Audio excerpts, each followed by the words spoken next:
लाख लाख रायजोफोरनि थाखाय मोनसे गिदिर खौरां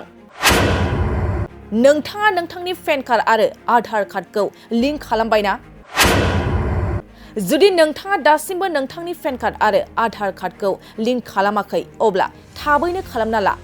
मानोना नोंथांनि आखायाव खालि 5 सानल' दंसै आरो 3 मार्च खालारानो जोबथा सान जागोन जुदि नोंथाङा पेन कार्ड आरो आधार कार्डखौ लिंक खालामना लाया अब्ला नोंथांनि पेन कार्डआ जेबो गुन थानाय नङा जायफ्रा दासिमबो लिंक खालामना लायाखै बिसोरो थाबैनो लिंक खालाम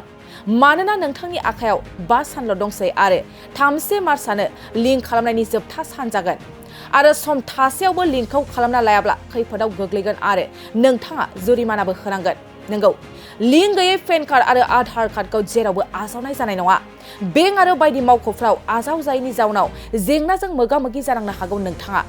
बेनिखायनो पेन कार्ड आरो आधार कार्डखौ लिंक खालामनायनि सम सीमाखौ सिगांनिफ्रायनो गोबां खेब बारायनाय जाबाय आरो जायफ्रा जोबथा समनि गेजेराव लिंकखौ खालामा बिसोरो 1000 रां जुरिमाना होनांगोन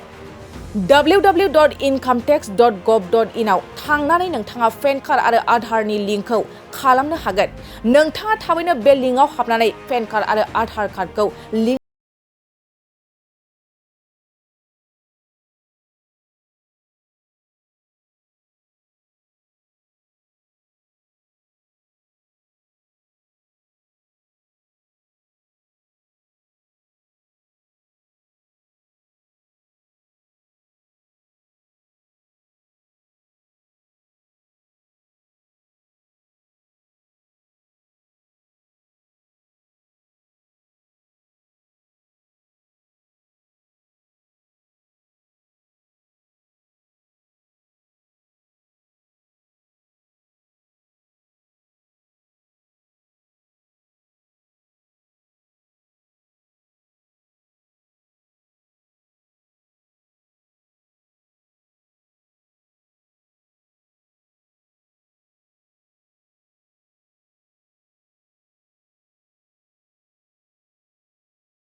गोजोनथाव खौरां सेरफांगुरि बाजाज श'रुमा बाजाज बाइक सालायनानै मोजां मोनग्रा रायजो राजाफोरनि थाखाय गोजोनथाव खौरां लानानै फैदों सेरफांगुरि बाजाज श'रुमा ईद एन्ड बिहु दामाका अफार होगासिनो दं क'क्राझार जिल्ला सेरफांगुरियाव थानाय फुंखा एन्टारप्राइज बाजाज श'रुमा 22 मार्चनिफ्राय 30 एप्रिलसिम ईद एन्ड बिहु दामाका अफार आरो एक्सेन्सनि खाबुफोर होगासिनो दं